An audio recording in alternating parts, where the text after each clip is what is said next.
Here's how I'm paying off multiple credit cards with Velocity Banking. If I take a look at my month at a glance, the first thing I want to do is wipe out credit card 1.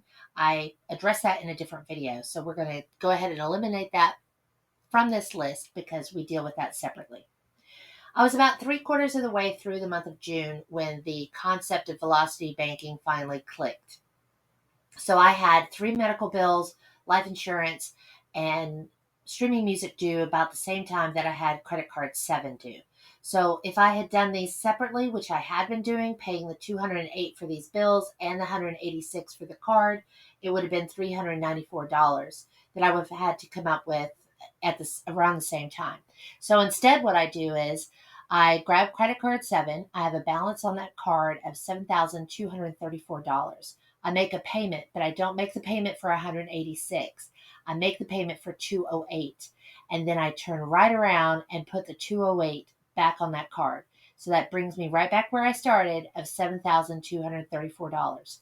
And that is the whole point of my strategy with Velocity Banking. I'm going to sleep all of these credit cards so that I can throw all additional funds and focus onto credit card 1. And then once credit card 1 gets paid down, then I move the next card into rotation to be that credit card 1 where I'm targeting all the funds. So after I have made that payment of the $208, I'm still left with interest on this card. So I'll circle back to that in a minute. So because I made the $208 payment, it satisfied the $186 for the credit card. So that is now cash flow. I turn around and take that cash flow and pay off credit card 2 with the payment of $177.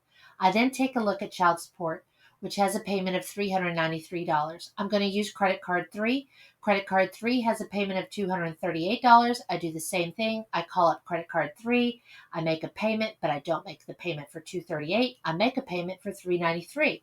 I then turn around and pay for the child support with that credit card because that eliminates that payment. I'm still left with the interest of $151, and I circle back to that in a minute. So now $238 of cash flow is available. I go ahead and wipe out credit card 4.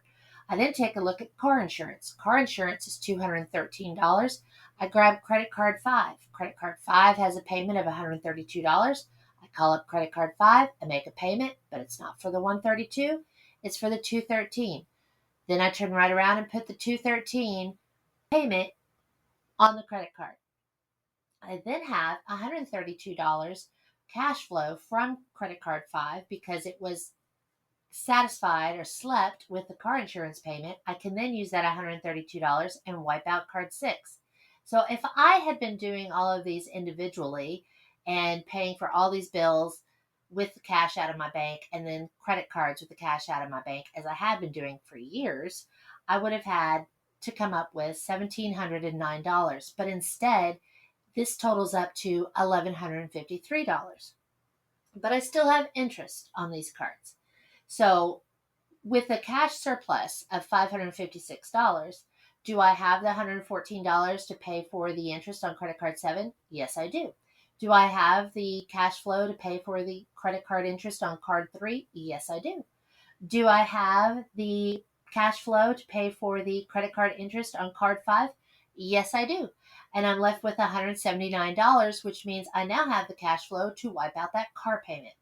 So at the end of the month, when I go through this, I'm left with my mortgage and utilities of $1,200, and I'm left with my phone and internet of $268. So instead of having $3,632 that I need every month, I'm down to $3,148 just by moving my money around. That's all I've done. And that leaves me with a surplus cash flow of $484 that I can then throw at credit card 1 and get that paid off very quickly. So that's how I'm doing it. How are you guys using Velocity Banking? How many credit cards do you have to work with? Does this make sense? If you have any questions, leave your comments below. Thanks. Have a great day.